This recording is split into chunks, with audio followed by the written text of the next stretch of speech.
प्रिय विद्यार्थियों, मैं डॉक्टर वेद प्रकाश राजकीय महाविद्यालय अजमेर में एसोसिएट प्रोफेसर हूँ और मैं आज इस टॉपिक पर बात कर रहा हूँ। वो टॉपिक है प्रबंध की सार्वभौमिकता की अवधारणा, the concept of universality of management. प्रबंध की सार्वभौमिकता, यूनिवर्सलिटी ऑफ मैनेजमेंट, ये है क्या?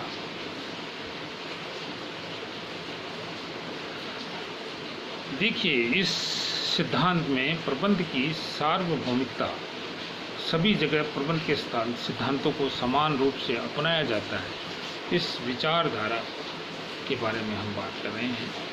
प्रबंध के सबसे बड़े जो दो विद्वान हैं, हेनरी थेओर और एफ.डब्ल्यू. टेलर, दोनों ही इस प्रबंध की सार्वभौमिकता की अवधारणा के समर्थक हैं।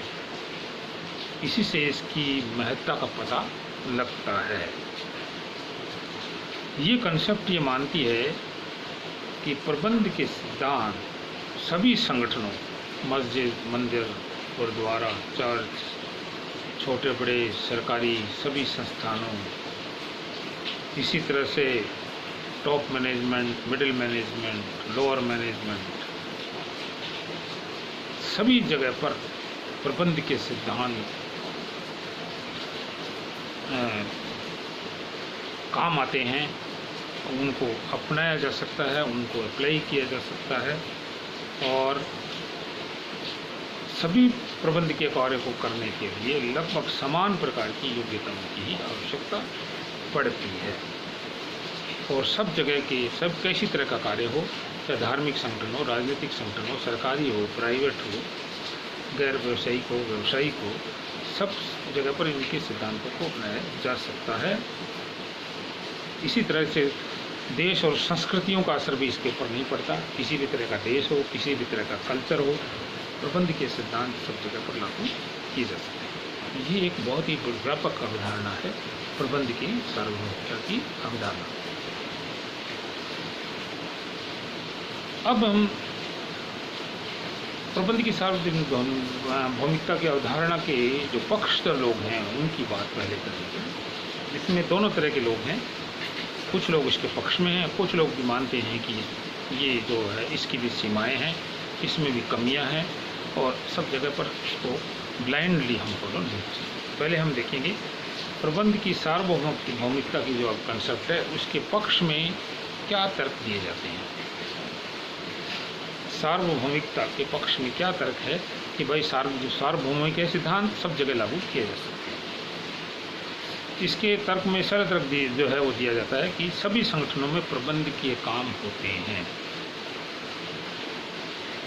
प्रबंध को सार्वभौमिक होने वाले लोग कहते हैं कि प्रबंध के सभी कार्य, नियोजन, संगठन, निर्देशन, नियंत्रण, ये सभी कार्य चाहे वो व्यापारिक हो, औद्योगिक हो, वाणिज्यिक हो, सामाजिक हो, राजनीतिक हो, सांस्कृतिक संगठन हो, सब जगह पर इन नियोजन, संगठन और निर्देशन और नियंत्रण का काम किया जाता है।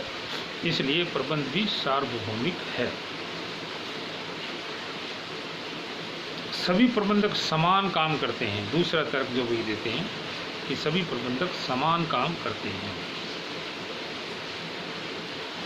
प्रबंध की सार्वभौमिकता की अवधारणा ये मानती है कि सभी संगठनों के सभी स्तरों के प्रबंधक सभी प्रकार के प्रबंधकीय काम करते हैं।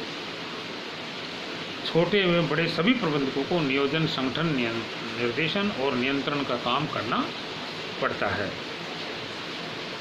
तो इसलिए भी प्रबंध को सार्वभौमिक माना गया है। सभी प्रबंधकीय कार्यों में समान सिद्धांतों का प्रयोग होता है। जो तीसरा जो तर्क देते हैं वो ये है कि सभी प्रबंधकीय कामों में समान सिद्धांतों का प्रयोग होता है।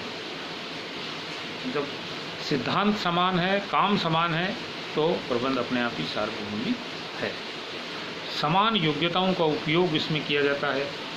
प्रबंध की ये सार्वभौमिकता की अवधारणा ये कहती है कि किसी भी प्रकार के प्रबंधक के लिए सभी के लिए योग्यताएं वही हैं, चाहे वो तकनीकी योग्यताएं हों, चाहे वो मानवीय योग्यता हो और सिद्धांतिक योग्यता हो, सभी को के लिए योग्यताएं समान है, इसलिए भी हम प्रबंध को सार्वभौमिक मानते हैं।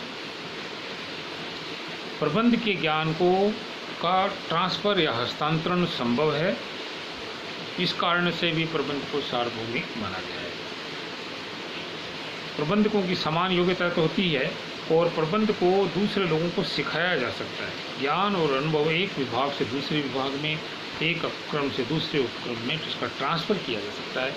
इस कारण से भी कहा गया है कि प्रबंध सार्वभौमिक है।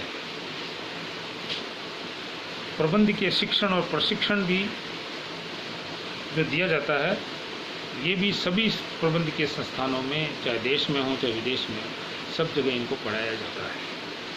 सभी देशों में समान प्रबंध के कार्य और सिद्धांत हैं। प्रबंध के काम और प्रबंध के सिद्धांत, चाहे वो देश हैं, कोई सा भी कल्चर है, किसी भी तरह की भौगोलिक दूरी है, लेकिन सभी जगह पर समान रूप से प्रबंध के काम और सिद्धांतों को अपनाया जाता है। तो इस कारण से हम ये कह सकते हैं कि प्रबंध के सिद्धांत जो हैं वो सार्वभौमिक हैं, सब जगह पर समान रूप से लागू किए जा सकते हैं। ये इस पक्ष के अवधारणा के पक्षधरों का मानना है। अब इस अवधारणा के विरोध में भी कुछ लोग हैं, उनके बारे में हम चर्चा अगले वीडियो में करेंगे। आज के लिए बस इतना ही। धन्यवाद। जय हिंद।